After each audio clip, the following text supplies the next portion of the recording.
So, are the New York Jets for real? Is Justin Fields being mistreated? Oh, And how did the Cleveland Browns do what the Cowboys could not do? Well, we're going to mhm, see if we can find the answers to those questions and many more as we get you set for week 7. Hopefully, it's lucky for everybody out there. mhm. Taking a look at our fantasy league and the NFL. It is week 7 of fantasy football fever, and it starts right now.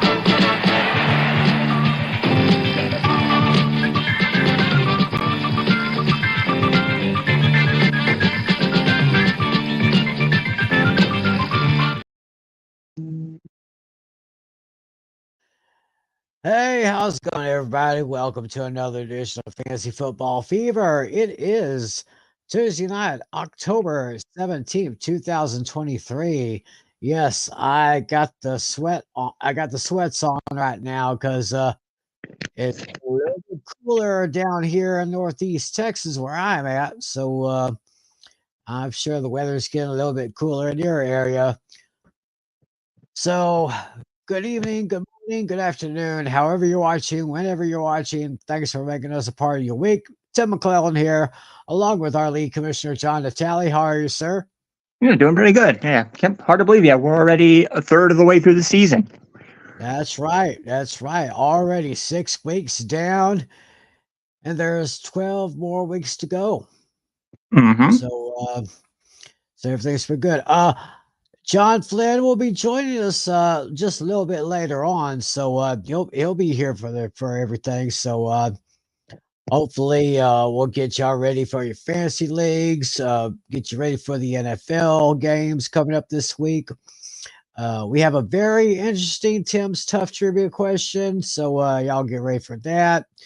Uh, Not sure if we got any starters or situms, and Flynn didn't quite prepare, tell the tape for each of the NFL matchups this week, but we're going to try to wing it the best we can. So, with that being said, let us go ahead and let me get the screen up here. It's going to take a little while because once again, my laptop is having some issues here. It's maybe about time that I get a new one or a better one because what I'm going to do now is take a look back at last week. Our matchups here. Go ahead and put that on the screen right now.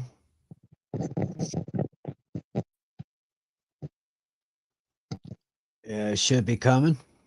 Yep, I see it. All right, there we go. The first matchup we had last week, it was me and Andrew, and I just nudged him out, as you can see right there. Just nudged him out by a score of 148.2 to 146.06. Looks like for me, my best players was well, I got Jalen Hurts for 24.3 points. Well, actually, no. He was projected 24.3. I got 21.9 out of him, so that's not too shabby. Mm. Raheem Mostert was my best player, projected at 18.2. He got 34.2 for me.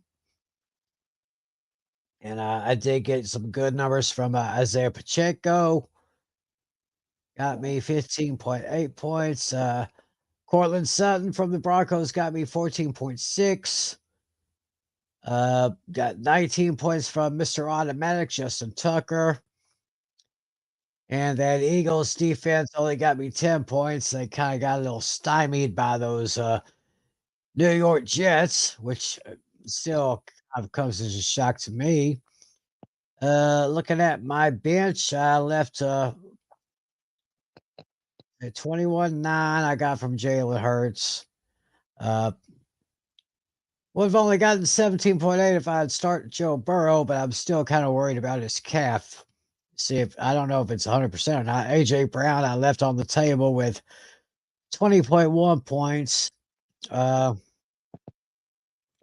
didn't really get much from anyone else there. As far as Andrew is concerned, his main scorers were Josh Allen with 17.86 points, got Kyron Williams at 21.8, Zach Moss 17.9, Chris Olave 16.6, Nico Collins at 14 even, Kyle Pitts at 15.3, Brandon Ayuk 11.6, CJ Mosley at 10 even, 49er defense at 11 even, and Graham Gano at 10. This kind of hurt a little bit. If he would have started Tua Tagovailoa, if he would have started Tua time, I think our outcome may have been different Mm-mm. because he left 28.48 points on the table right there. And Brandon McManus on the bench had 17 points. So yeah, I think the only difference was that he started Josh Allen instead of Tua. So Mhm. that's probably what cost him in that particular matchup. Mm. Oh boy, here But comes mine. oh Yeah, yeah, yeah, mine. Everything that could possibly go wrong went horribly wrong. Two players got injured for me in the middle of their game. yeah. Looks like David took you down by a score of 91.6 to 86.52. Yeah, Uh, and he had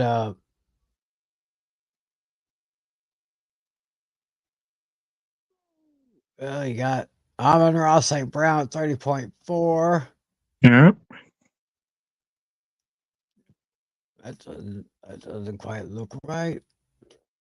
It's yeah, it's 91.4, yeah. yeah, Let's yeah, yeah. What also went wrong for me was I picked up somebody off of waivers. That guy Imari Demicardo. They were expecting him to be the lead back, but it turned out he was the third string back. uh-huh. So that was my downfall too. If I started Jerome Ford, I would have won. But the problem was I didn't trust him against the 49ers defense, but he prevailed Right. apparently. Yeah, apparently he left 11.1 points on the table. Mm-hmm. 11.8 from Jordan Addison was left on the table. Of course, I noticed you got Nick Chubb and Jeff Wilson Jr. both on the IR. Mm-hmm.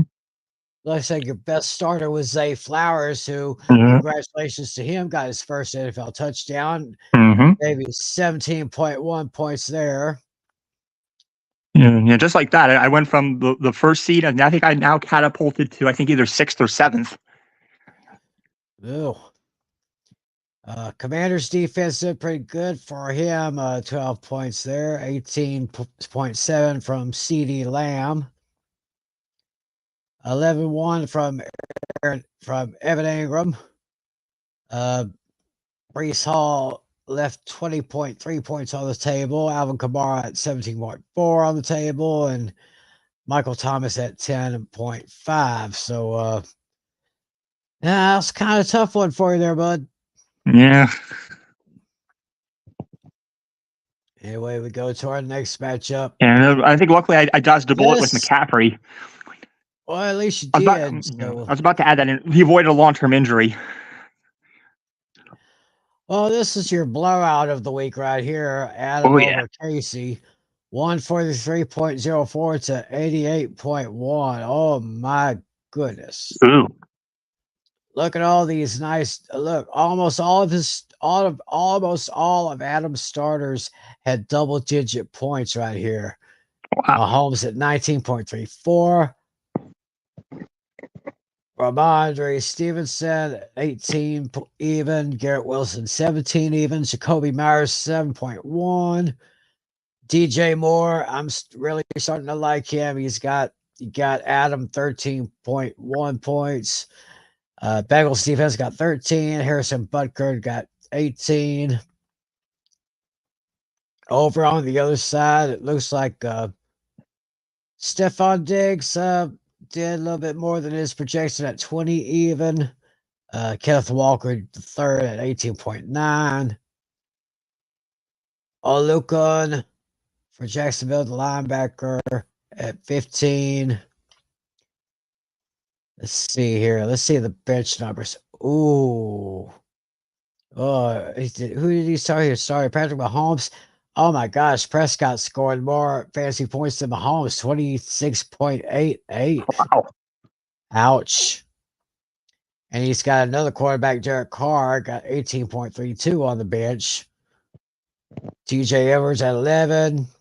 Tyler Lockett at 15.4. Over on the other side, Murray Cooper left 14.8 points on the bench, and DeAndre Swift left 17.8. So, yeah, Casey really kind of took it to the gut on this week, or this past week anyway. So, hopefully he'll make the right adjustments here. Let's take a look at Alex Putnam. Poor guy, still looking for his first victory this year, and he just got nipped by Dino 120.18 to 118.36. Dino's lineup included 23.08 points for Justin Herbert this past Monday night, 19.3 from Derrick Henry, 11.5 from Jonathan Taylor, Cooper Kupp with a nice 27.8. And Ravens defense special teams had 16.0. Meanwhile, I think Alex was feeling that Minshew mania, but only got 11.56 when he was projected at 15.9. 17 points even for Tony Pollard. Alexander Madison had 11.2. Devontae Adams, woeful 4.9. Jalen Waddle did pretty good, 18.1. Dalton Schultz from the Texans got 16.1.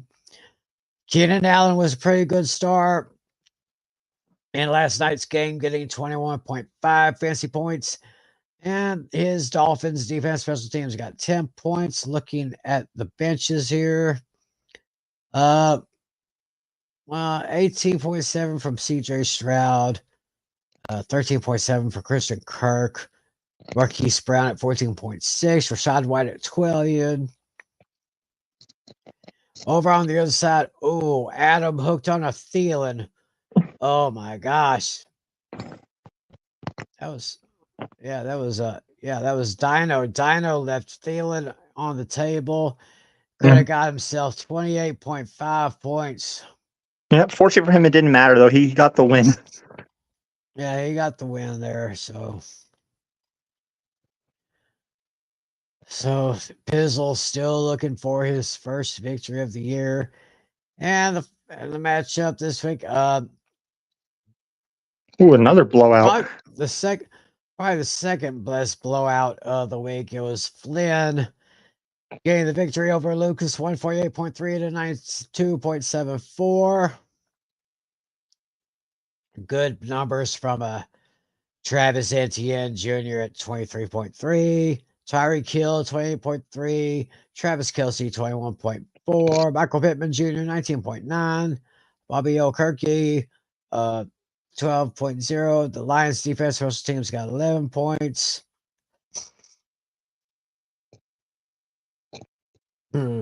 Looking at Flynn's bench, 21.5 on the table by Drake London, 18.74 Trevor Lawrence, Chris Godwin at 13.7.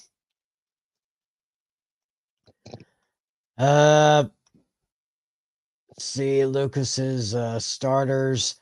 Starter Kirk Cousins was projected at 24.8, only got 10.74.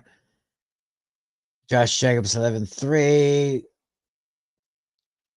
It seems to me as if all of his starters underachieved.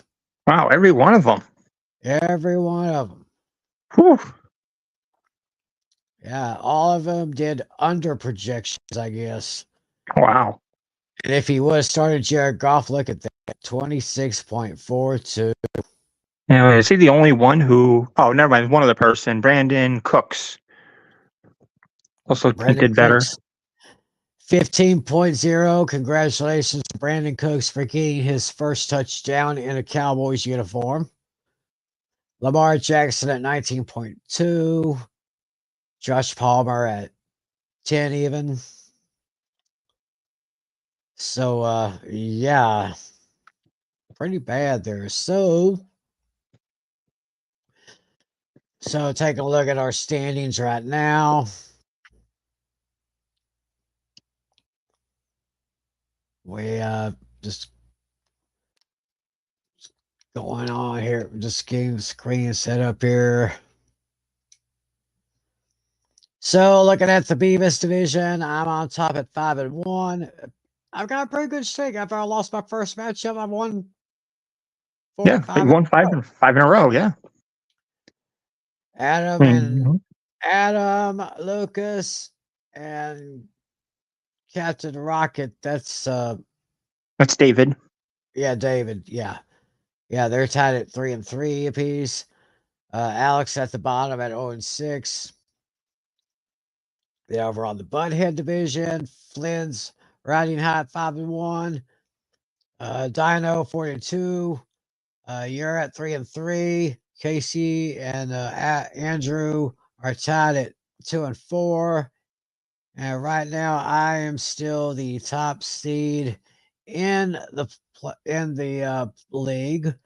So I was thinking, Hmm. we're already a third of the way through the season. Right. I don't know how far in the season we are, but I was just thinking, if by chance the playoffs were to start this coming week, Hmm. I just want to see what our matchups would look like. Oh yeah. So let's take a look at that. I would take the bye and the number one seed. Looks like Flynn would take the number two seed in the bye. At Dino would be the third seed, and you would take on David, number six seed.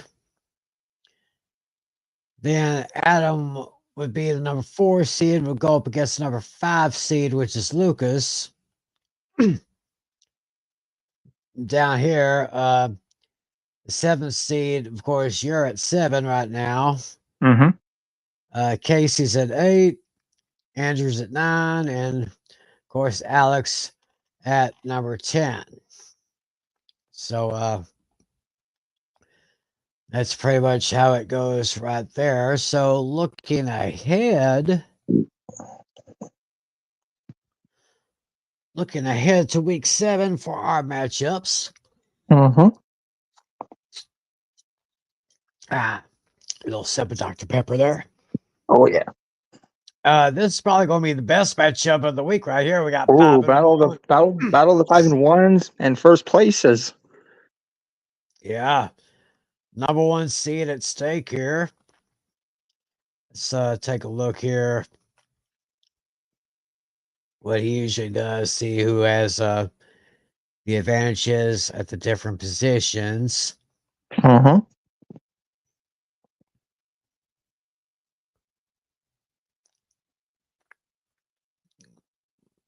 This thing moves so slow.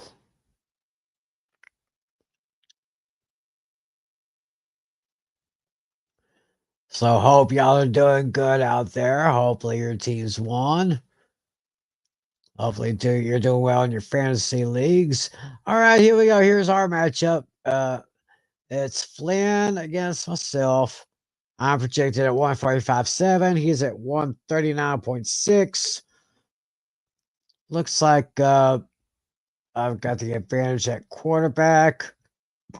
Running back 2 with Raheem Mostert, who did pretty well for me. Flex player Isaiah Pacheco and Justin Tucker for the kicker for Baltimore. Meanwhile, he's got Travis Etienne, Tyreek Hill, Devontae Smith, Travis Kelce, Bobby Okereke, or I think this is what Okereke. Okereke.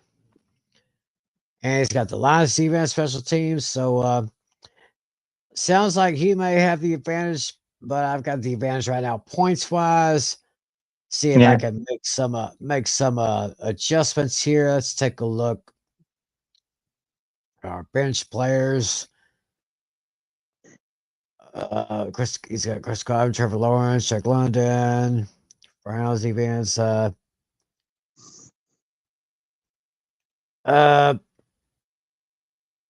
I would think about taking on I would think about putting Dallas Goddard in because the Patriots are going up against the no, the Eagles are going up against the Dolphins, but that's going to be a Mm. very close game. Yeah, that's a tough one. I believe I have that game as my highest scoring game of the week. I'm gonna check my notes here. Dolphins and Eagles. Yeah, that's my highest point total for the game. Wow. So I guess I'm going to go ahead and keep Sam Laporta for Detroit. Detroit's taking on Yeah. the Ravens this week. So that's Mm-hmm. basically how that goes. Miles Sanders out, Trevor Lawrence questionable. See how that goes. Let's check out. I think we got David going up against Adam here.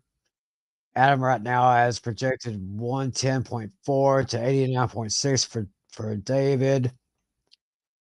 Looks like Adam's got the advantage in pretty much almost every area except this running back area where David has Aaron Jones, who is questionable against the Broncos. He's got Amon-Ra St. Brown going up against that Ravens defense, which is always tough. He's going to take the Commanders defense and special teams going into New York against those Giants. Take a look at the bench here. Alvin Kamara's projected 116.6. Michael Thomas 12 point even. And over to Adam over on this side. Well, he's got Prescott, the Cowboys, and Gary Wilson. They're all on the bye, so he'll obviously make some changes there. Okay, so take a look at the next one. I think the next one is Casey against Alex. Mm-hmm. Right now, Casey projected at 111.7, Alex at 98.8. Looks like pretty much Casey has pretty much pretty much the whole advantage right here. Of course, Alex is going to be starting his Dolphins fins up, baby, as he would Mm-hmm. say. Going to keep Jalen Waddle, keep Alexander Madison at running back. So let's see here. He's got CJ Stroud. Uh, oh, they're on the bye this week, so I guess he's gonna keep Gardner Minshew Mania going up against Cleveland this week. Could get 19. Was a projection 19 for Keenan Allen. Nothing to sneeze at there. Jalen Waddle 16.6. Devontae Adams 16.2.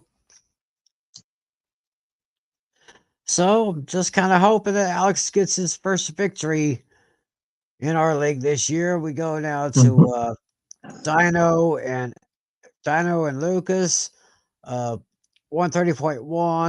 108.0. Dino has the advantage, even though you see most of the check marks over on Lucas's side. But you got Cooper Kupp, Brian Robinson Jr., and Justin Herbert, who can put up some pretty good points here. Uh, he's got Kirk Cousins starting, but double bad Mm-hmm. news. First, they're playing against the Niners, Mm-hmm. and second, it's a primetime game. Ooh.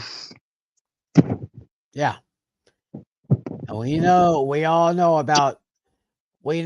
about Kirk Cousins' ability in playing primetime games. He's not too good, is he? Mm-mm. He is not good Cannot at play all. with him. Cannot win with him. Cannot coach with him. Can't do it. Yeah. And Flynn should be here any minute. He asked me for the link. Oh, okay. Okay. I sent it to him. Excellent. So Excellent. you're probably seeing pop in at any moment now. All righty, then. He'll pop in. We'll let him in. Now, don't forget, in the description area, there's the links for Hooked on Sports. So click one of those links. He'll be sent right there. So just looking at here, he's gonna have Josh Jacobs. He's got the check for Puka Nakua, still one of the coolest names in the NFL right there. Oh yeah. Mark Andrews, DK Metcalf, Zaire Franklin, Falcons defense special teams, Ray Jake Elliott. Looking at the bench scores,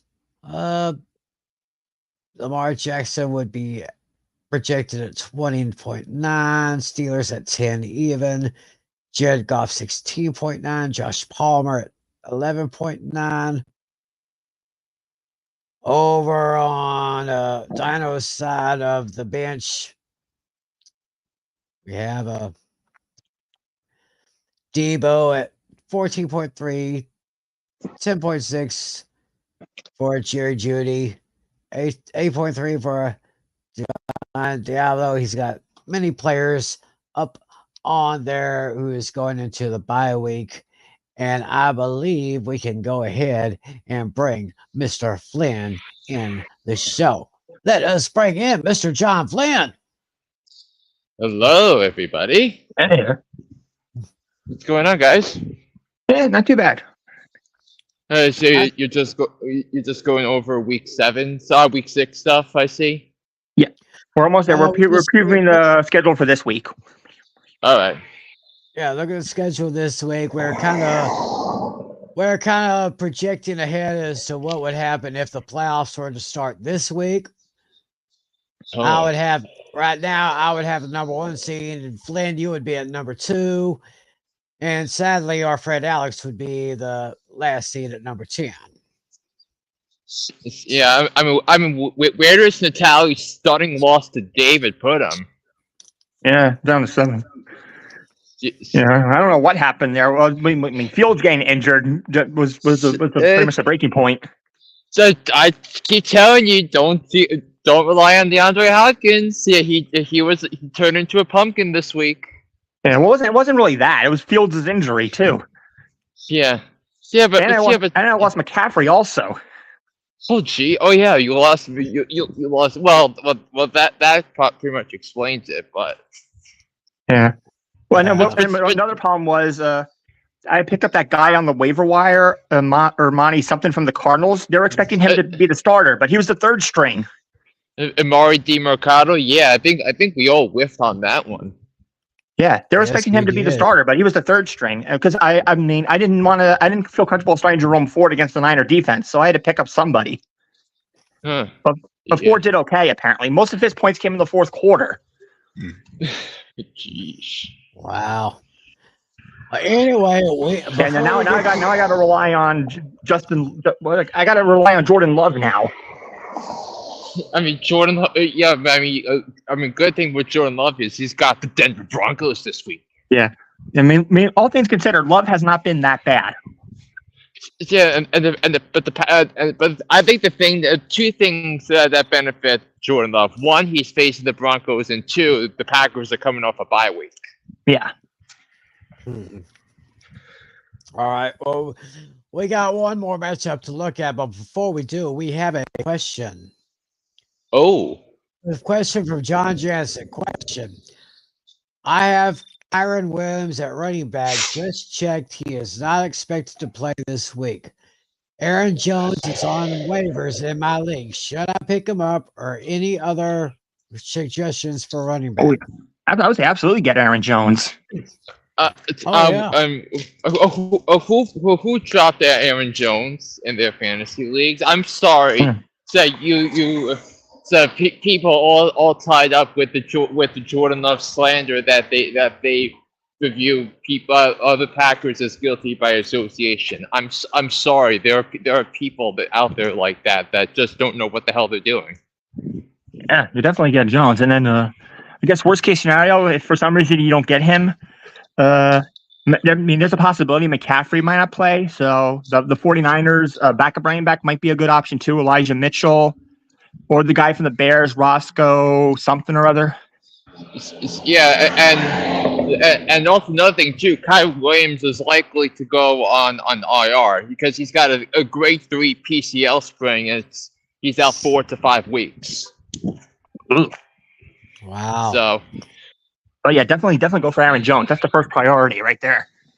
yeah, So, yeah. and you won't have to worry about Aaron Jones on the bye because Packers are coming off their bye. Right. So, so I guess to the person who dropped Aaron Jones, I got 2 words for you. As the late great comedian Gilbert Gottfried once said, to the person who dropped Aaron Jones, Yeah. you fool! Yeah. Yeah. You were foolish to let go of Aaron Jones, and now John has a chance to pick him up. So, yeah, Mhm. John, go ahead, pick up Aaron Jones. There is it, and that, yeah, it is staring at you right in the face, buddy. Go get it. That's all I gotta say about that. Well, anyway, our final matchup this week for our fantasy league puts Andrew against John Atali. Now, right now, the tally's projected total is 141.6. Andrew right now is at 89.0. And the tally pretty much has all the check marks on his end. Only check marks for Andrew would be at Josh Allen, Chris Olave, and Brandon Ayuk. Looking at it. Go on. Yeah, looks like he's going to have. Looks like. Who is that again? A tally with Zay Flowers. Good pickup. Hawkinson, Addison, Wagner, Ridley, Lloyd McCaffrey. That is a very stout lineup you got right there. Mhm. And looking down at your bench players, got Saquon Barkley he's at 29 among the running back fantasy stats. To a time projected at 24-3. So let's see, he's got Josh Allen versus Tua. Tua against the Eagles or Josh Allen against the Patriots. I know who I would take. I would go ahead and take Josh Allen. Even though Tua is great, the Patriots are kind of a weaker team. Definitely a weaker team than those chickens. That's how I say it. Okay. Well, thanks for your question, John. We were glad to help you there. Good luck to you this week. Always here trying to answer your fantasy questions because that's what we do. Because we do this for you. Because we love you. We love each and every one of you. So that's pretty much our matchups for this week. So where is that button? I need to get that button. Let's go ahead and close that out. And let's where's that one button I need to get? I need to get some of the headlines here because there's a lot to talk about right now. Yeah. Oh yeah. So, we got a free agent signing. Well, a few hours ago. Okay, where's that thing? It's right up here. Let's go to click on this one here. It's now time for some hot topics. If I can get to the screen here, let's mention a few of these things going around here in the league. Oh, actually, okay, let's roll something. Before we do that, let's find it. We got to find out something. Hey Flynn, how did first we got to say happy birthday to Flynn on this show, and how did your birthday go? Oh yes. Yeah, I mean, first of all, thank you guys. It was a pretty long day, so I think the reason why is why you're not seeing any of my screen being shared. Well, well, I sent Natalie the table, a table I created with our picks for at the end of the show. But I mean, it was a longer day than I expected because first of all, I just got out of work, hence why I'm on here in the first place, and Right. and second of all, my pastor's funeral was today, so I went to the funeral Oh, to pay respects. Hmm. So that's why I couldn't create any of the tape graphics because I just simply didn't have time for that, and I had to right. record Hooked on Sports before I went to the funeral, so it was a pretty long day. Wow. Well, I'm glad you made it through. My condolences to the pastor's family and friends, Hmm. and yeah, we'll just so we'll just Yeah, go I do. ahead and Yeah, end I do have the it. schedule. I do have the schedule up when we get to it All with right, our picks and Okay. whatnot. I have it on my all right, computer, so I'll turn my phone over when the time comes. all right. Okay, so the first thing I want to talk about, the Los Angeles Rams add running backs Freeman, Gaskin, and Henderson. So, any thoughts on that? Ooh, So that's a tough one. I think a lot of it is we're gonna have to see. We're probably gonna have to see them in practice and who Sean McVay is gonna want to employ as a feature back. So I can't make any evaluations until I see what's going on in practice. So, Mhm. but of course, for the running game itself, they're not going to have an easy matchup because they're going up against Pittsburgh this week. Right, right. So I guess I just add some running backs just for a little security in case worst comes to worst for Run CMC, I guess. So, yeah, Hey, and go on more topics. I assume, Tim. yeah, looks like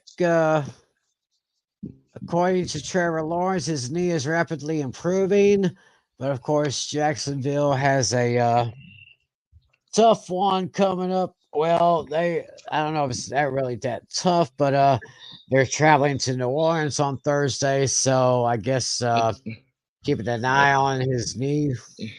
Yeah.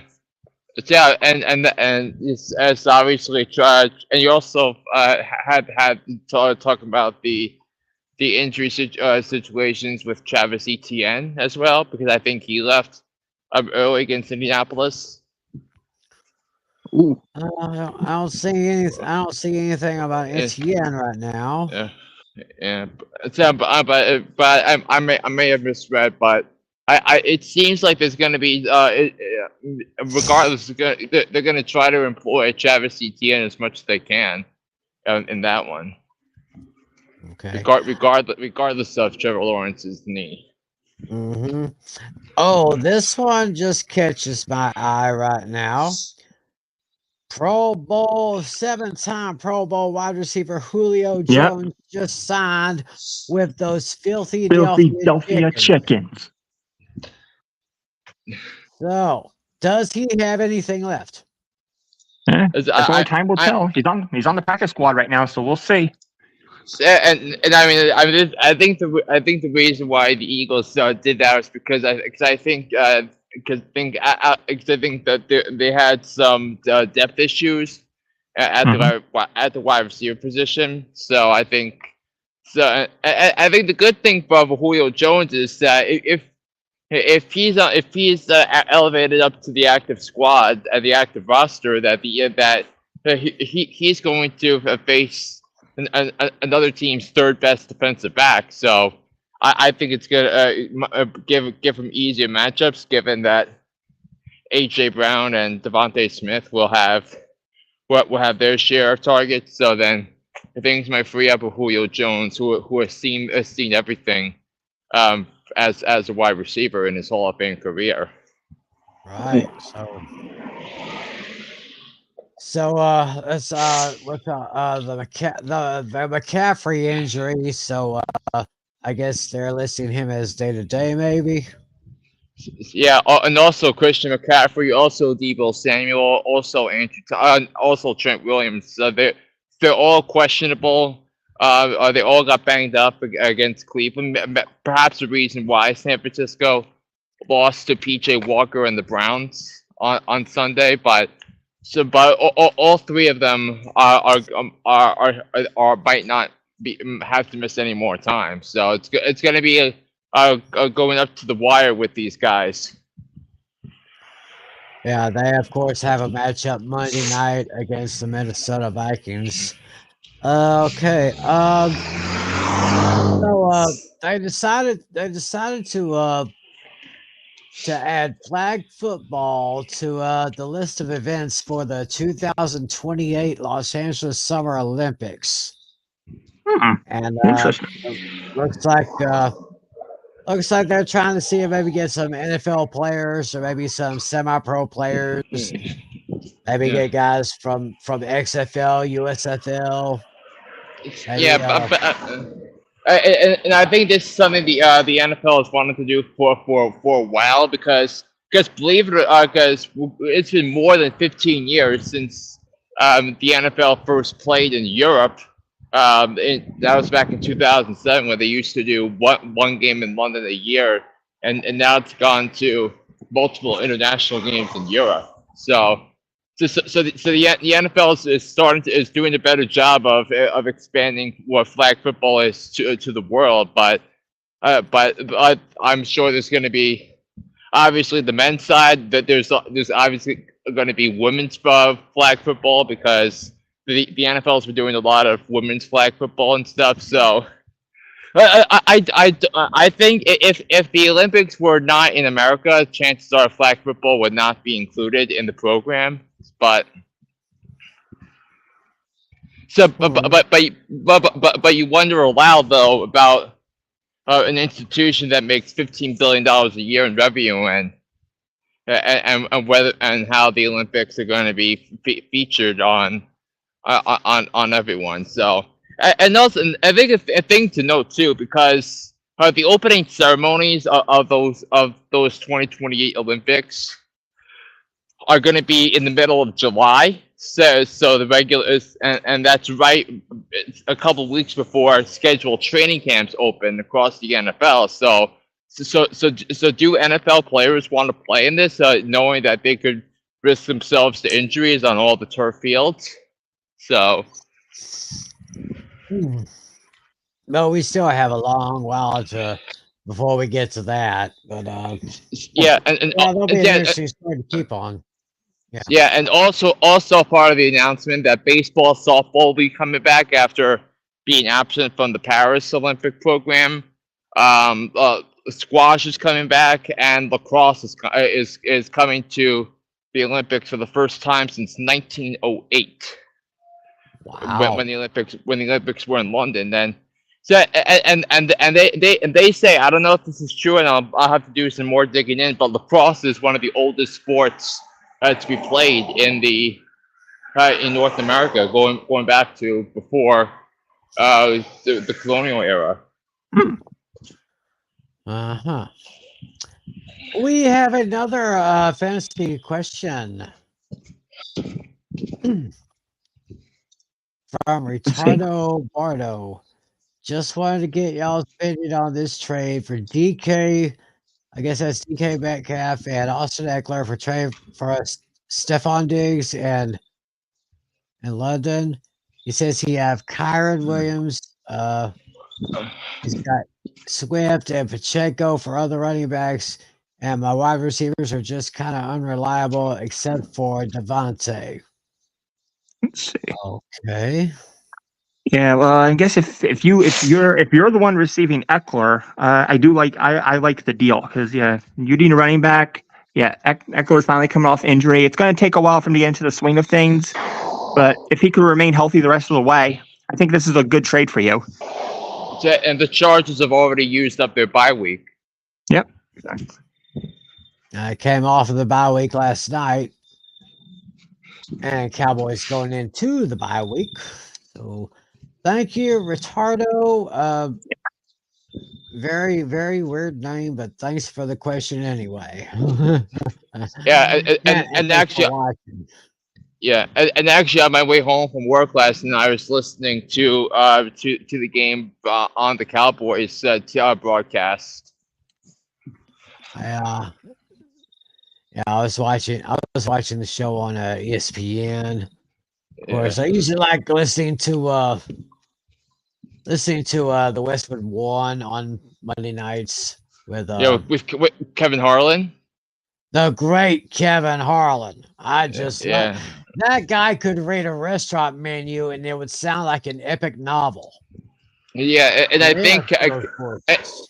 yeah, and I think Kevin Harlan's doing the Packers Broncos game along with Trent Green and Melody Collins.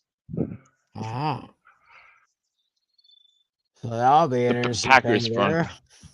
Yeah, so but most of the country though is going to get the Chargers and Chiefs with Nance, Romo, and Wolfson. Yeah. Chargers Chiefs, the 4:25 game on CBS. So yeah, so that's probably a game I'll be looking at. We'll look at the rest of them, and I'll see if there's some very interesting ones I could watch since my boys are on the bye week. So I guess that's pretty much the hot topics. Natalie didn't really prepare any starters or situms this week. Yeah, it just totally slipped my mind. Unless Flynn has any that he could think of off the top of his head. Yeah, because I didn't have time to think of that either. So I think we. Yeah, no worries. We could skip that and move on. Well, Tim, do you want to do your little trivia question first before we move on to scores? Yes, let's go ahead and do that right now. It is Yeah. once again time for all of you to put on your thinking caps because it's time once again for our brand new segment called Tim's Tough Trivia. Yeah, we'll do yours first, and then we'll. Okay. Now, here's my question. Actually, Natalie gave me a very good one about 5 or 10 minutes before we went on the air, and I thought that was very interesting. So we'll kind of give you 2 for 1 this week. Here's the first one, and the answer here kind of has a yes. Yeah, and is this the one that Natalie gave you? The first one? No, this first one's the one I've got. Okay. Okay, and this one kind of has 3 answers if you really know it all. Gotta have 3 answers. So, okay, as we know, last week, the Kansas City Chiefs gave the Denver Broncos their 16th straight loss against Kansas City. And that right now is the longest active streak with one team winning over another in the NFL. Longest active streak. Question is, who in NFL history owns the longest winning streak against one team? So longer than 16, basically, you're saying? Yes, it's more than 16. I will tell you that. Okay. Which team in NFL history has the longest winning streak against one other team? Got it. Okay, that's something to think about there. I don't think it's the Patriots against during the Brady years, because I think Buffalo won once or twice in like a 10-year span. I don't think it's the Patriots. I don't think it's Belichick against the Jets. And I'm trying to think of the last time if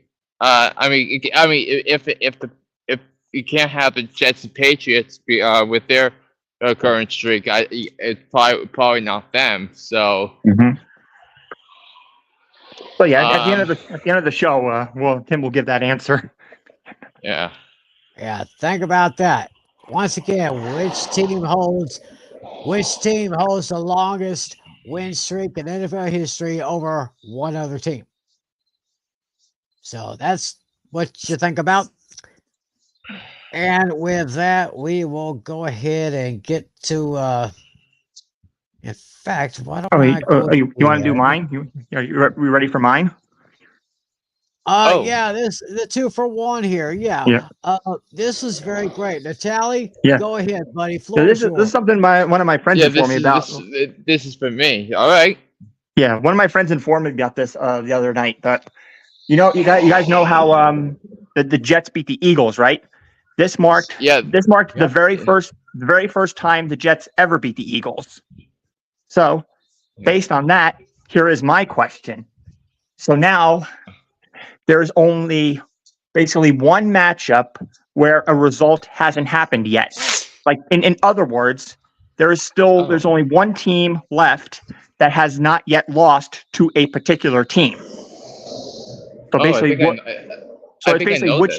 it's basically so which team would that be? Oh. Well, for now, Flynn, don't say anything yet. We'll get your answer at the end of the show. Yeah, I had an answer in mind, but I realized the first time the two teams played that was the only win. Yeah. So in other words, I'll make it a little bit more simpler to answer.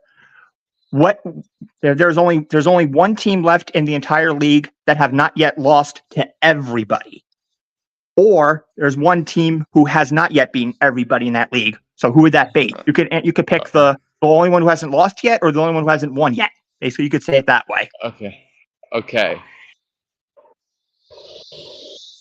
All right. So basically, take every possible combination in the modern era right now. What result has not yet happened? Okay. That's a good one. That's a good one, folks. Hope you are getting your gears and your brains working on these questions, because I think these are very. I already gave the answer to Tim already. Yeah. Flynn will give his prediction. Yeah. Flynn will give me his answer at the end of the show, and then we'll go from there. All right then. All right, let's take a look at this week's matchups here. Are you looking at the schedule right now? Yes, I'm going to try to pop it up on the screen here. Regular schedule, got it. Yeah, starting with this one here. Sorry. The Thursday night game, it's Jaguars and the Saints. On Prime Video, of course. Yeah, I think the big question in this game is going to be whether or not Trevor Lawrence is going to be available to go, because for the moment, it looks like he's going to go, but even if Trevor Lawrence goes, I think the Saints are going to be a tricky matchup. Yeah, because the game the Saints played against the Texans, that was a very entertaining game. It was a well fought game, a well played game. So will the Saints be able to respond on a short week against, in my opinion, a top 5 quarterback in the NFL if he plays? So that's going to be the question there. So I would definitely take my chances with Calvin Ridley, and I would definitely take my chances with Christian Kirk against the Saints if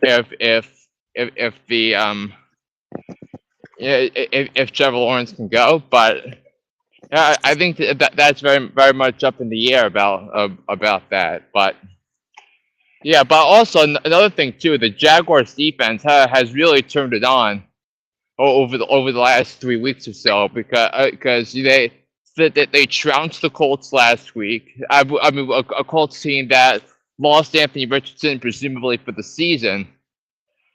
So you got the matchup predictor according to ESPN. They say 57% is going with the Jaguars. There you see the notable names on the questionable, doubtful, injured list. Brandon Schiff, Tyson Campbell, Walker Little, Trevor Lawrence, A. Jones for the Jaguars. Got Landon Young, Juwan Johnson, Chris Olave, Demario Davis, and Jamal Williams for the Saints. And I think if I'm not mistaken, the correct line that Flynn gave me was New Orleans is picked by 3 on this one. For the moment, it is. Oh, for the moment. Okay. Yeah, So that's and I think because we do our picks on Tuesdays, that's where we lock them in as. So right. yeah, but Okay, anyhow, let's get back to over here. We'll get to the Sunday games here as soon as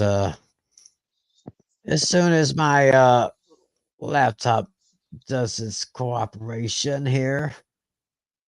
Get back. Uh-oh. Yeah, I know Yeah, it's yeah, kind of it going. looks like we I lost Flynn think for a second. yeah, we lost Flynn, but don't worry, he'll zoom back in no time. Yep. Meanwhile, we'll just go ahead and get this one up here. Fox at 1 Eastern, noon Central. We got the Las Vegas Raiders at the Chicago Bears.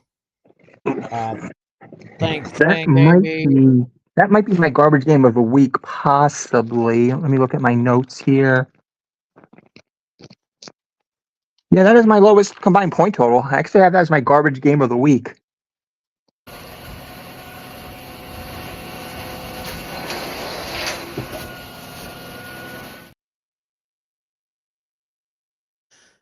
I can probably see why as we go ahead. Mm-hmm. Let's go ahead and get Mr. Flynn back on here.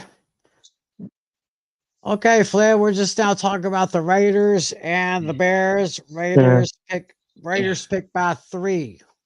yeah. I put that as my garbage game.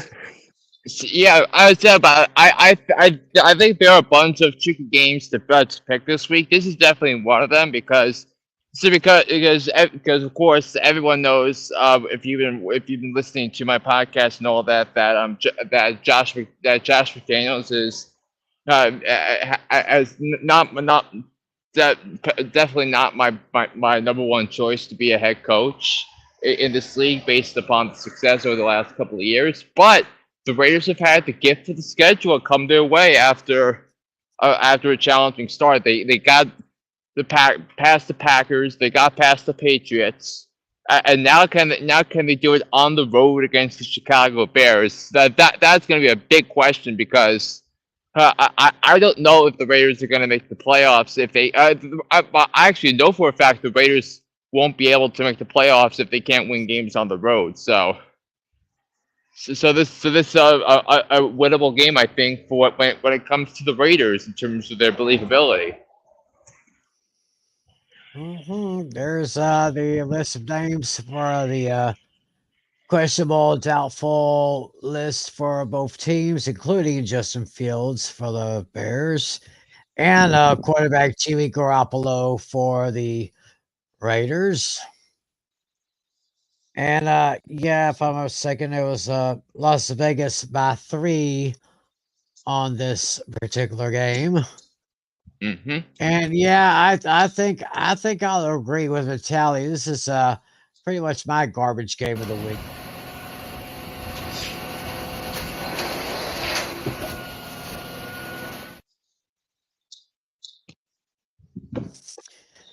Yeah, this I don't really have a big score here, but anyway, I digress. We will just go ahead and move on here. I kind of wish there was an easier way to get through these games here. Next one we got coming up on the list here is Cleveland Browns heading to Indianapolis to take on the Colts, and Cleveland tentatively right now 2.5-point favorites. Let me go ahead and click on that right there.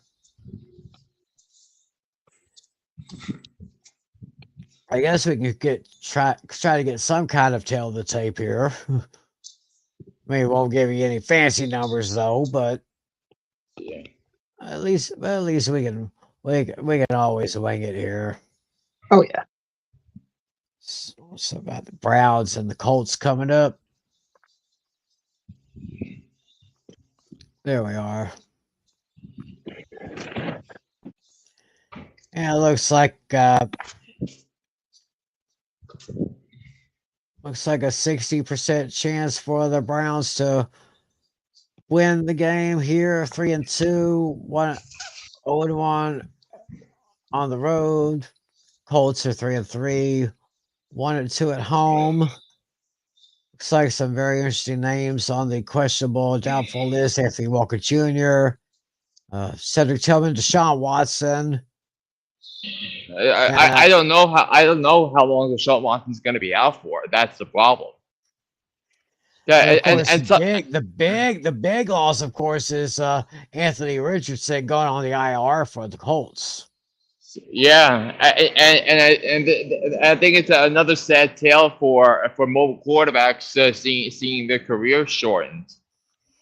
Right. So that's pretty much there. And Cleveland 2.5 point favorites over the Colts in this matchup here. And this was another tricky game to pick because I think something that I picked up over the last few weeks was that the team that was coming off the highest high of the week, like for example the 49ers stopping Dallas in week 5 and Buffalo stopping over Miami, a team that scored 70 points week prior, week 4. The Jets finding a way to beat Josh Allen and the Bills in the division game after Rodgers goes down, and so and the common denominator for all those teams, they all lost the following week. So that's why I think the Browns Colts game is going to be a tough game to pick. Wow. Okay, now we gotta let's get this over here. Let's click on that. Buffalo at New England. Yes, this is my garbage game of the week. Really? Yeah. Buffalo at New England. Yeah. I guess we both have different definitions of garbage then. I suppose.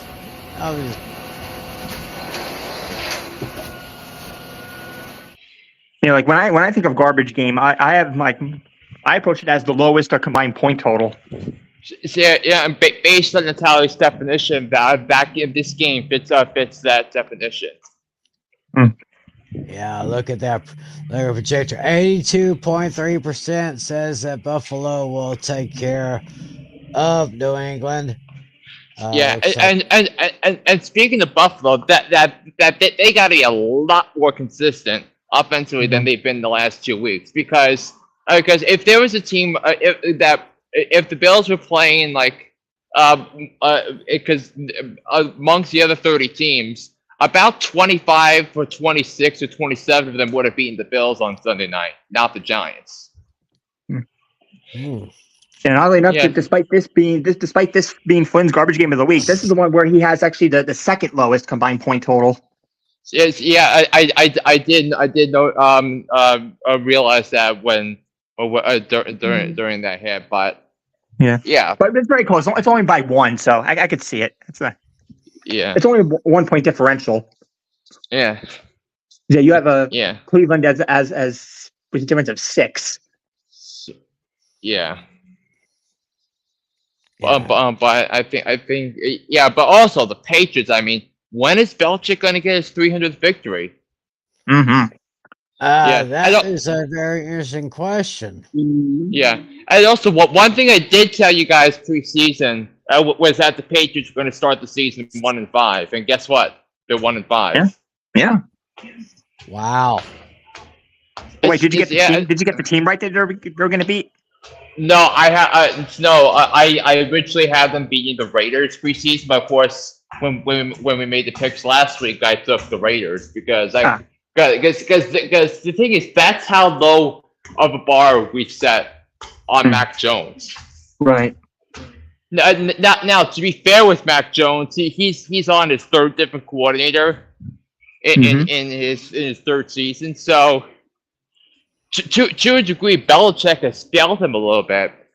I mean, similar to ways the Giants failed Daniel Jones, because if you remember his rookie year, he was very much in the conversation to win Offensive Rookie of the Year before Jamar Chase exploded in Week 17 against Kansas City last year, and 2 years ago. So, and then last year you had the buffoonery with Matt Patricia and Joe Judge calling the plays for the offense, which was the most asinine, mind-numbing thing that I've ever seen, let alone with the Belichick coach team, which almost made the playoffs, which is great to think about. But now, but now they're seeing the residue of bad drafting and poor design from Bill Belichick, the general manager. So, Right. All right, we have an NFC East matchup right now. We got the Washington Commanders, New York Football Giants, and we see the Commanders are 2.5-point favorites and are selected 61.4% to win this matchup. yeah, and also the big story for the Giants the last couple of days is Daniel Jones went on IR, short-term IR. Oh wow. Yeah, they put him on IR. So there is a chance that he could return. Yeah, and so Tyrod Taylor is going to be the starter from here on out for the foreseeable future. But we regardless, you can take out the end of clock management at the end for the first half, which is something that you'd expect out of a Joe Judge coach team. The way that transpired. Yeah. And that was the difference between the Giants winning, having the win of the year in the NFL and losing.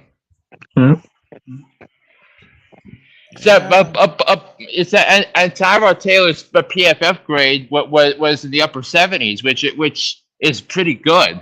Because he was making a lot of throws, and a lot of tough throws, a lot of deep throws.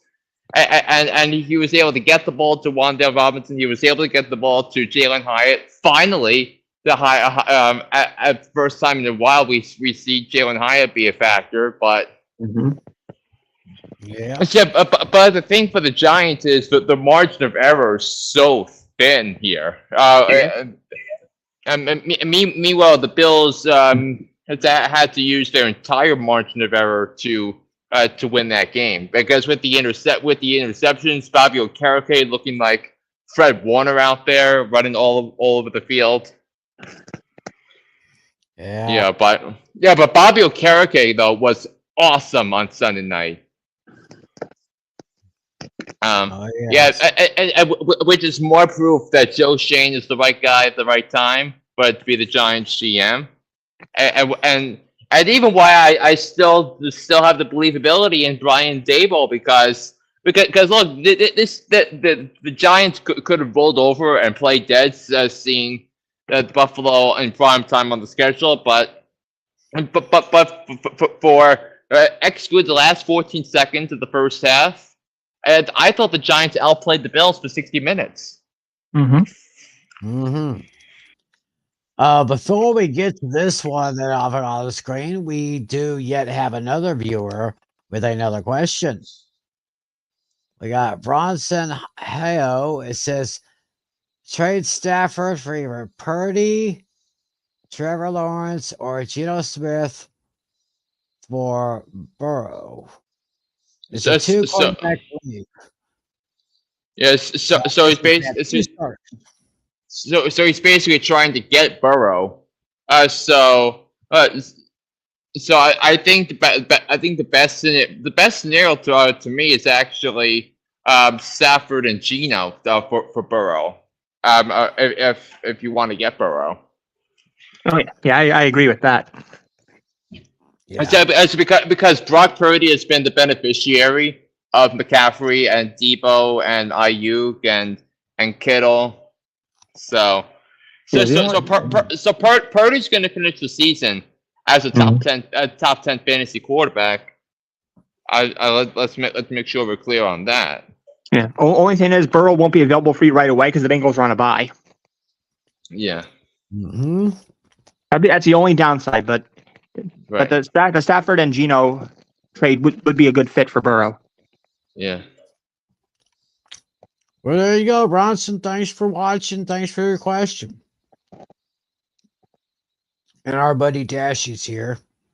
Hey, Dashy.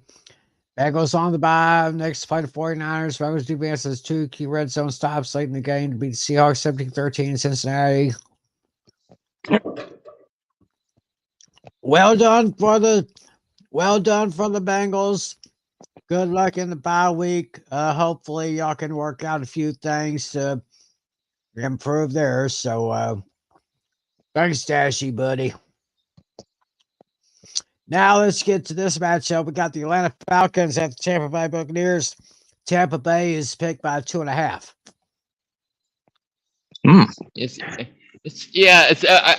I think we all picked Tampa Bay to lose to Detroit, and I think we're starting to realize that Tampa has dropped, or that their level at the top was not going to last too long because Tampa didn't do so well against the varsity after beating up on JV teams for the first few weeks.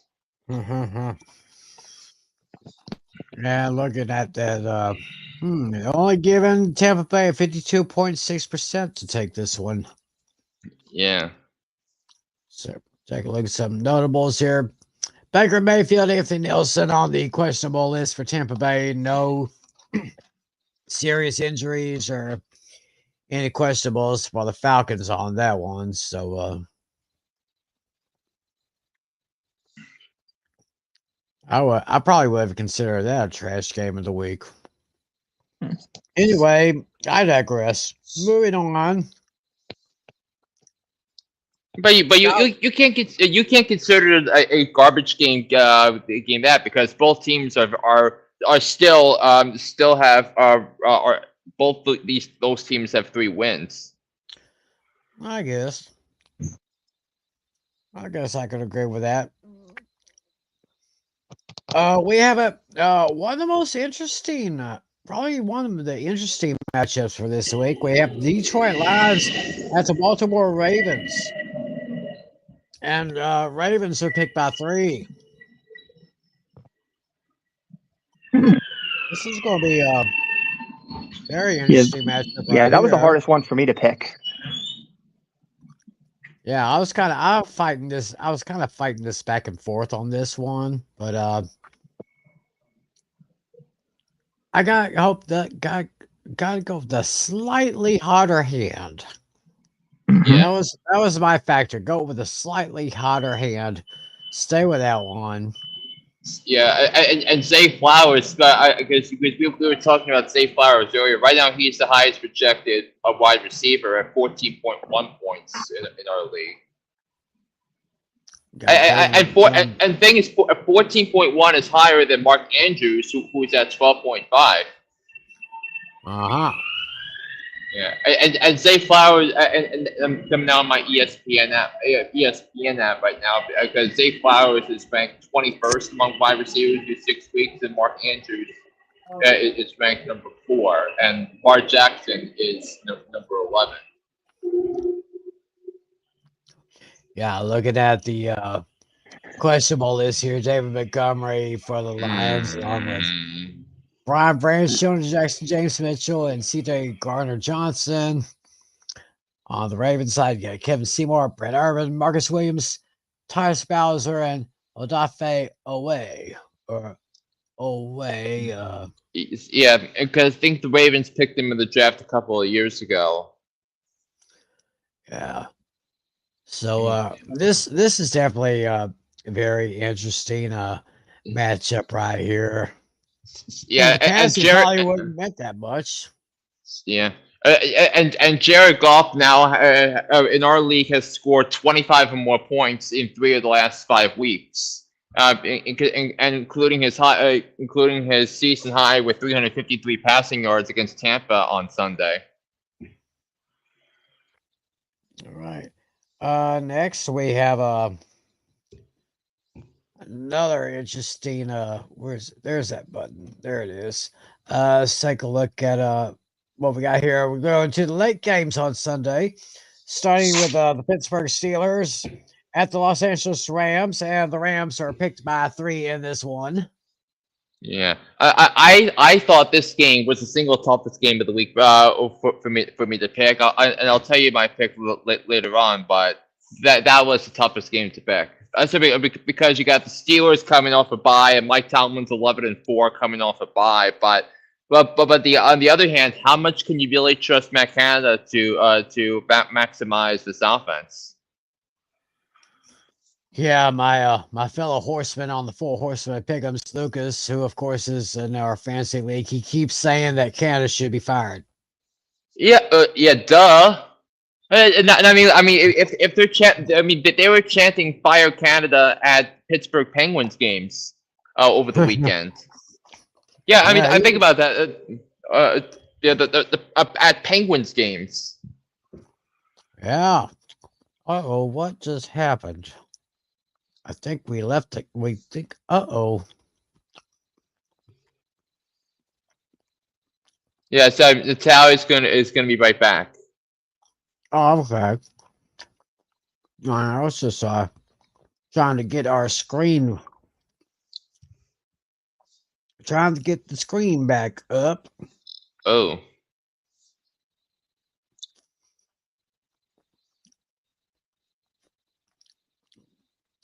Sorry, folks.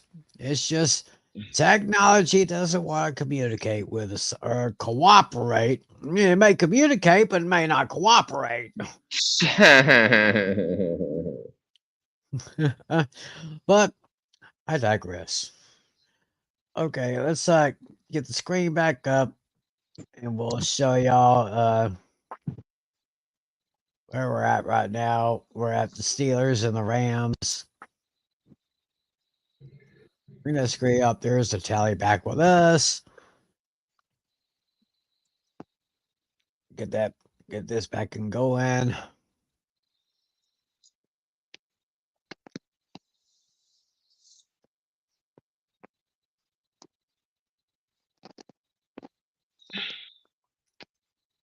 Okay, where is it? Yeah. So yeah, and some fantasy rankings for you for the Rams. Brett Maher is number 2 fantasy kicker. Another 15-point performance last week in the win over Arizona, and he scored 13 or more points in 4 of the first 6 games of the season. Brett Maher. Brett Maher, former Cowboy. Yeah, and despite only scoring 6.6 points last week, Puka Nacua remains the number 7 wide receiver in fantasy so far. Yeah. All right, let's try this again. Yeah, but Cooper Kupp, while you're still looking at it, Cooper Kupp has now scored 27.8 points last week. So each of his first 2 weeks, he's averaged 23.8 points per game. Got back from the IR. Well, welcome back, Cooper Kupp. Yeah. That's what I say. So who has Cooper Kupp in our league? I think Dino. Yeah, Dino, because he also has Jonathan Taylor too. So his team is going to be a problem for everybody down the stretch, including you and me, Tim. Mm-hmm. Yeah, that could very well be the case here. Mm-hmm.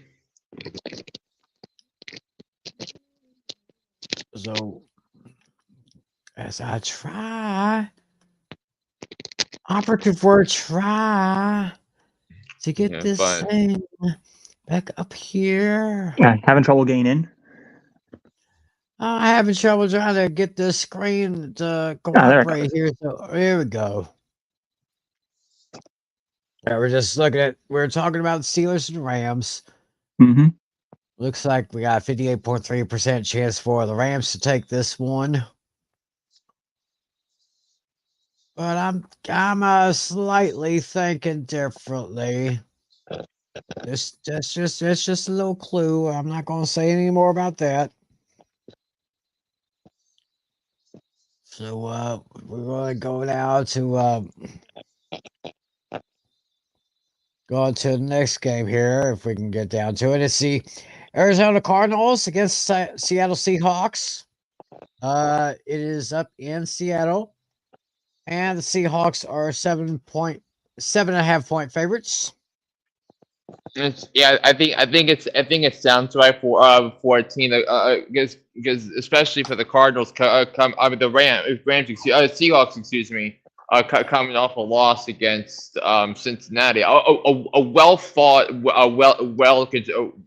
a very well done game by both teams, but what one team had to win at the end, and Cincinnati executed better. But I mean, the execution from Geno Smith has to be a lot better in this game if the Rams are going to want to, if the Seahawks are going to want to win that game. Mm-hmm. So there's a huge majority right there, 79.6% chance for the Seahawks there. Okay.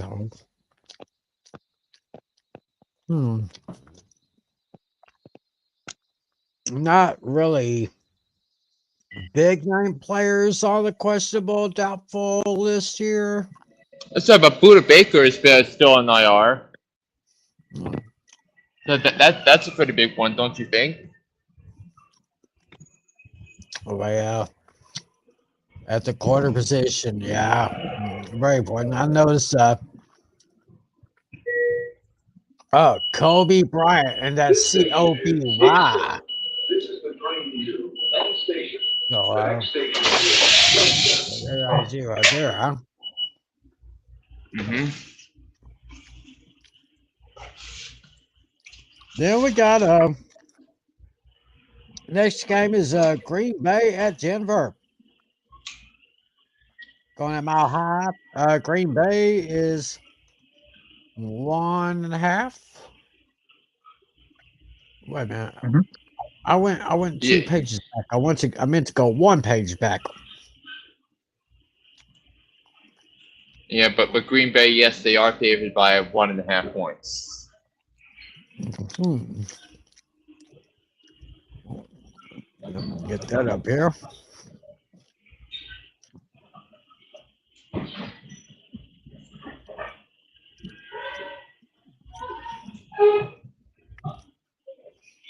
So Jordan Love against Russell Wilson. That'll be an interesting matchup, I will say. Yeah, I mean, especially with the overtones, that both teams, the two previous teams that Nate Hackett coached. Yeah. Yeah, just looking at this matchup right here for the quarterbacks. Love with 8 touchdowns, 6 interceptions. Wilson with 12 touchdowns and only 4 interceptions. And looks like a 56.8% chance for Green Bay to take care of this one. Aaron Jones still questionable. Devondre Campbell, St. Anderson. Then you got Samaje Perline and DJ Jones. So that's how it's looking right there. And then we have a big AFC West showdown coming up. We got Los Angeles Chargers against the Kansas City Chiefs at Green Bay. It's at Arrowhead taking on with these Oh, two teams. Green Bay. Why did I think Green Bay? We just talked about Green Bay. We're talking about Kansas City now. Playing in Kansas City, where the Chiefs are 5.5 point favorites. Yeah, I feel like it's going to be a closer game if the people indicate because the Chargers always play the cheap stuff. Yeah, especially here lately. And so my question is, how many How many camera shots of TS are we going to get? I mean, who knows? Basically, Well, I mean, she is America's musical sweetheart. yeah. But Yeah, is T Swift going to be there? Because I think because CBS hasn't gone Taylor Swift yet, because NBC, Fox has gotten it, NBC's gotten her, Prime hasn't gotten her, so I think CBS is the only one left. that's okay. I'm sure they'll get her. So 5.5 points. Yes, I tend to agree with you, Flynn. When I was looking at this matchup, and you just mentioned that the Chargers always play the Chiefs really tough. I think that this could be closer than what some people might think, even though right here it says Chiefs have a 68.5% chance of winning this particular matchup. So this will be Yeah. interesting. It's, We have, and yeah. yeah, and also the way the Chargers lost the last night is typical of Charger football. They find ways to not execute and not and do dumb decision making matters the most. I guess. Oh, yeah, that makes sense. I mean, as our friend Alex says, Chargers do Chargers things. I guess that's the way he Yeah, put it. yeah, And then, speaking of Alex, we have a big Monday night game. You got the Miami Dolphins against the Philadelphia Eagles. This could be the game of the week right here. it is the game of the week. Philadelphia is picked by 2. Mm. So this could be very, very good. Oh yeah. In fact, this game could be just like Folgers coffee. Yes, that's because there are 5 teams in the NFL that are currently 5-1, and the only two that are playing each other are the Dolphins and the Eagles. So it's going to be a big time matchup. Yeah. Yeah, this is going to be just like Folgers coffee. It's going to be good to the last drop. Yep. Well, hopefully not a drop pass though. We don't like those. So we got. Well, look at this. We got Miami at a 58.5% chance of taking down those chickens. Chan is on IR along with Jalen Ramsey. And over on the other side, got a Darius Slay questionable.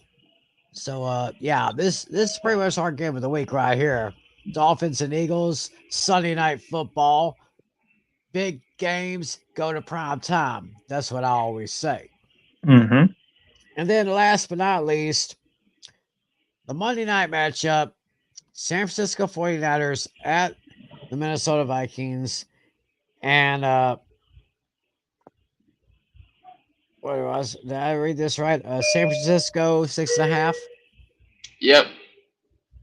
San Francisco at 6.5. I marked it down. I marked down the wrong way, but I know this here. Okay, double trouble for Kirk Cousins. 1, they're playing against the Niners. 2, it's a primetime game. Mm-hmm. And we all know about Kirk Cousins and primetime games. That's right. Yeah. Yeah, he basically, it's just basically, yeah, kind of like what If the you want to coach crown is them, saying. then crown their ass. But they are who we thought they were. Yep. I hit the wrong cue there. I hit the wrong dang cue. Mm-hmm. I was just going to talk about Kirk Cousins in prime time. This is Cannot what I play meant with to him. play. Cannot win with him. Cannot coach with him. Can't do it.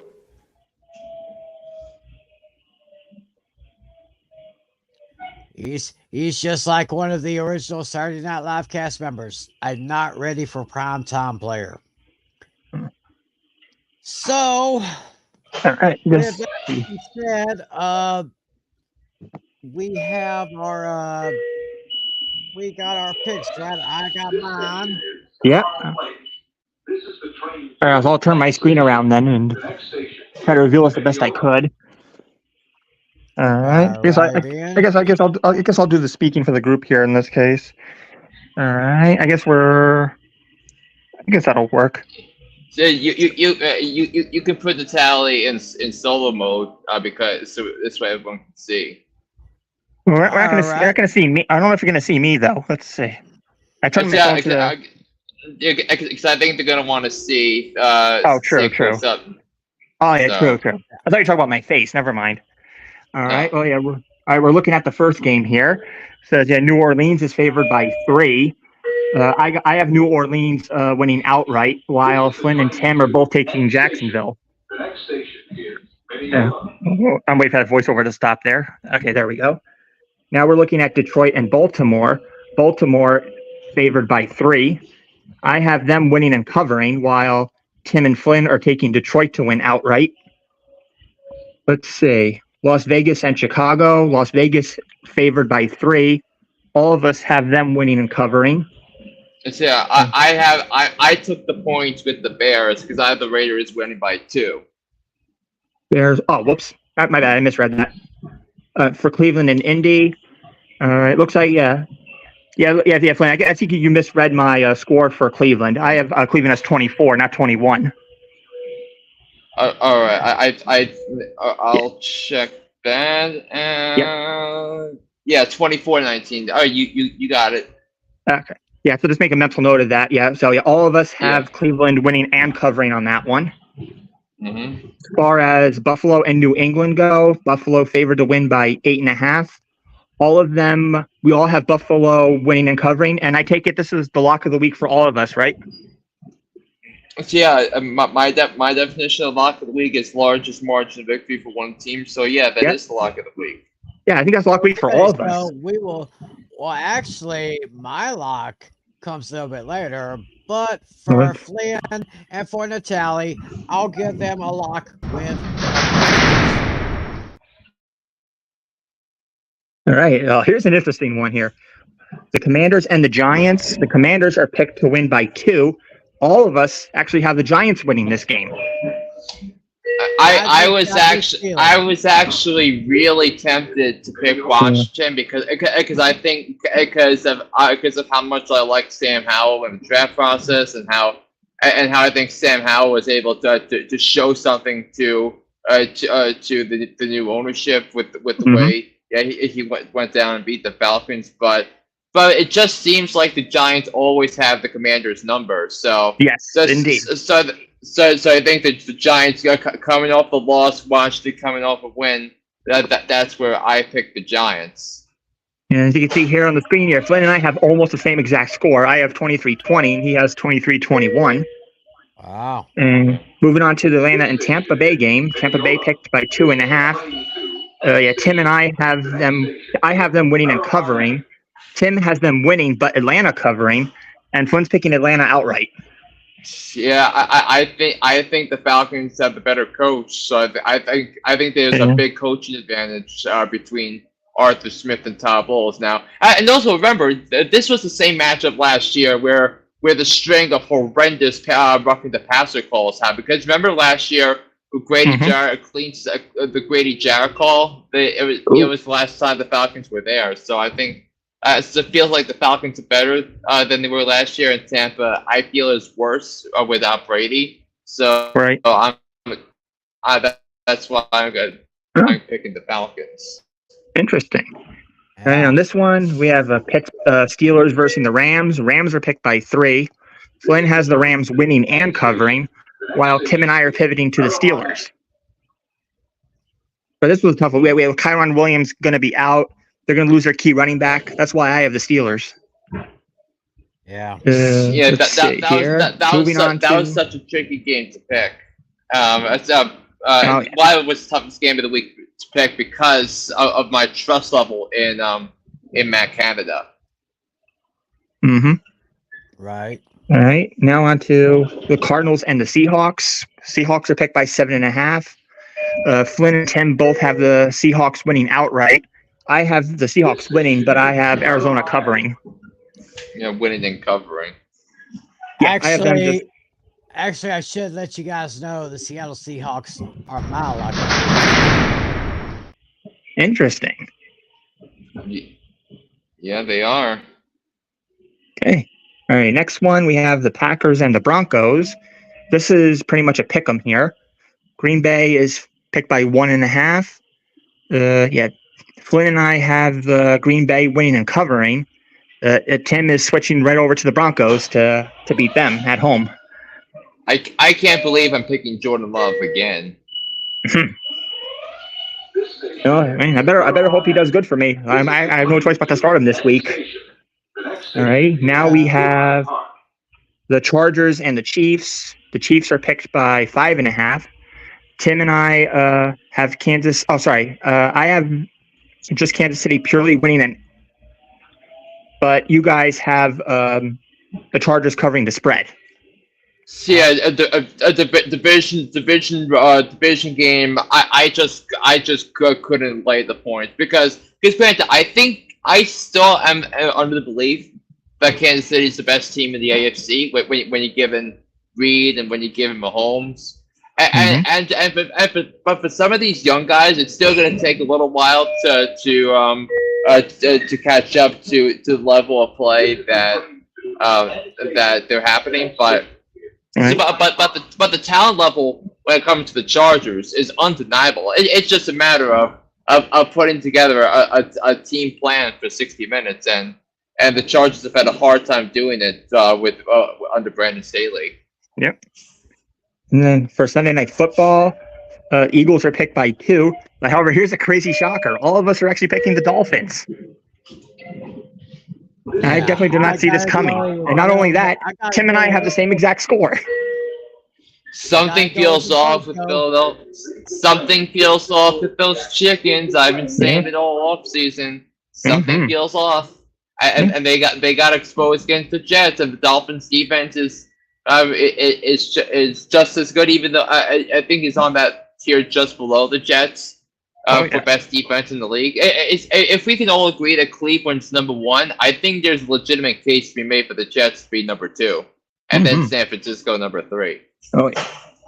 And then for the finale, Monday Night Football, Niners are picked by 6.5. All of us have them winning and covering. And the pivot to now picks we're alone on. I'm by myself on New Orleans. I'm by myself on Baltimore. Flynn is alone on the Falcons and the Rams. And Tim is alone on the Yeah, So we got. I'm not quite sold on Jordan Love just yet. If he can just give me a little bit more, I would kind of swing that way, but I just got to see a little bit more from Jordan Love. Yeah, and there's your picks for the week. Oh, there you go. There's our picks right there. Read all that. Now, let's see if any of you were able to answer the questions that we delivered earlier. Well, that's right. Our trivia question. We're going to close out the show with our trivia questions. Yeah, we got to close it out with the answers. Now, first one. Which team has the longest winning streak over one other team in NFL history? Yeah. Ooh, this one's a tough one. I'm just going to take a wild guess and say that the Packers. But I'm not sure over who, though.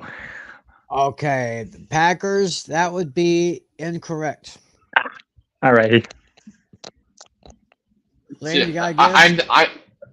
I'm thinking the Raiders in the 70s over the Chiefs. You're in the right decade, but you got the wrong two teams. Oh, it was in the 1970s. Actually, the one team that holds the record for the longest win streak against another, the Miami Dolphins of the 70s. Wow. All the way through the 70s, they beat the Buffalo Bills.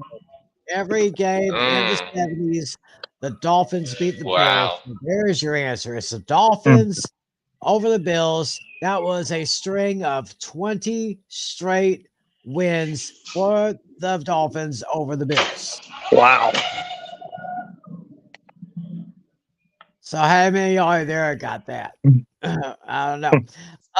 The other question. Yep.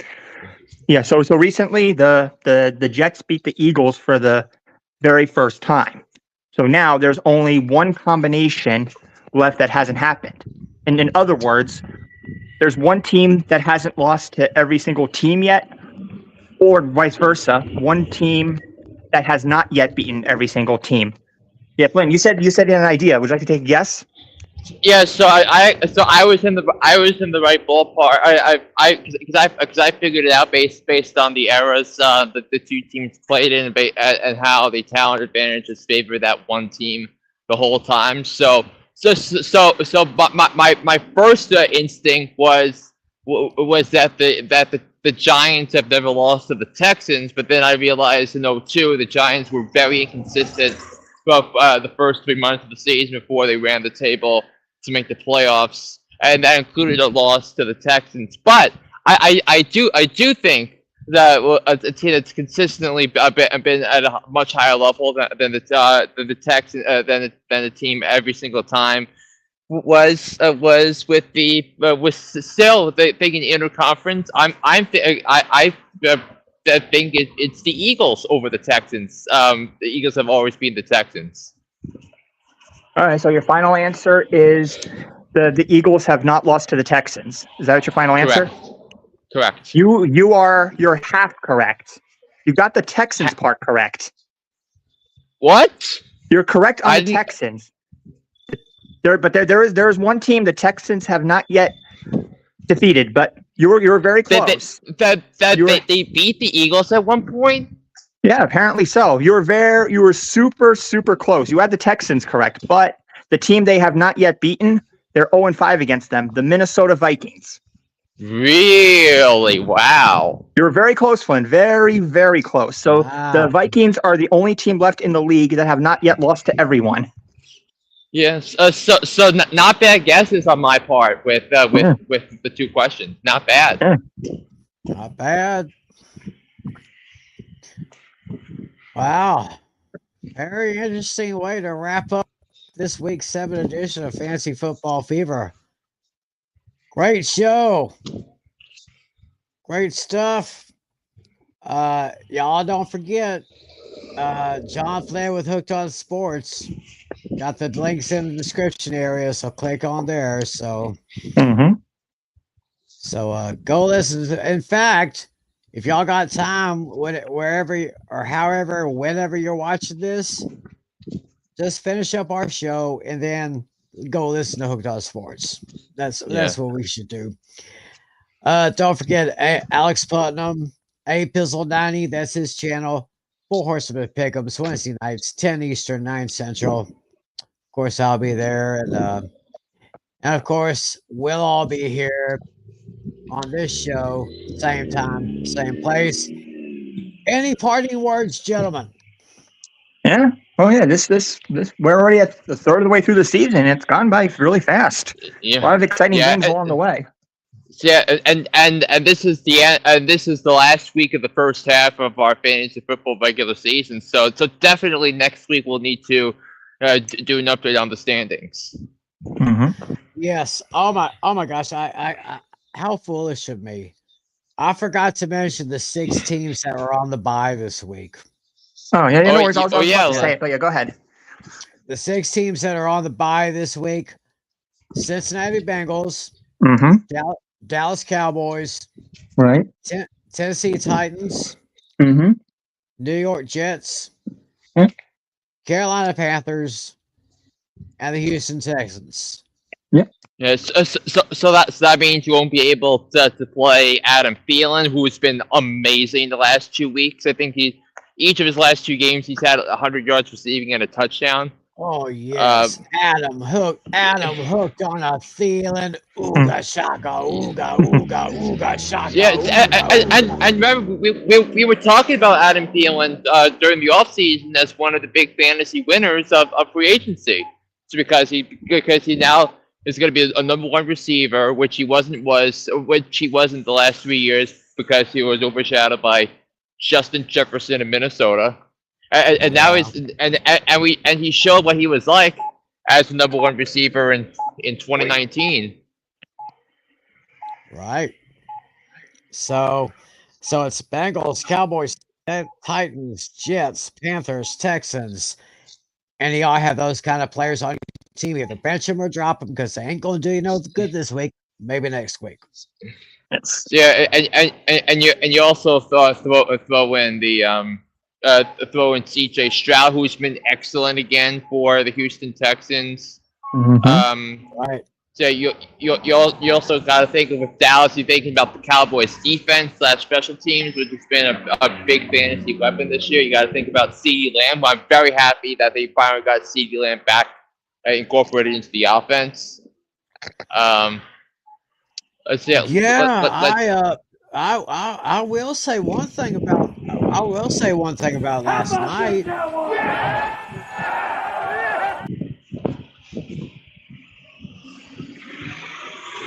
It was a great job they did, and a great way to end the game with Stephon Gilmore getting that interception. Yeah, and also and Brandon Cooks. I mean, well, we talked we talked all off season about Stephon Gilmore and Brandon Cooks and the impact they were going to make for this Cowboys team. We didn't see that be difference makers until last night. Yeah. So great to see those guys, and great to have y'all joining us. Fantasy Football Fever. Remember, Coach always says, hello, you play to win the game. Always remember that, my friends. So, y'all be sure to listen to John Flynn with Hooked on Sports. And be sure to watch us next week, same time, same place, Fantasy Football Fever. So I guess we'll just go ahead and wrap it up right now. Also, for our good friends, John Flynn, for John Natale, my name's Tim McCullum. Thanks for joining us, everyone. Take care of yourselves. Enjoy the games. God bless you all. And as always, be a good sport. See ya.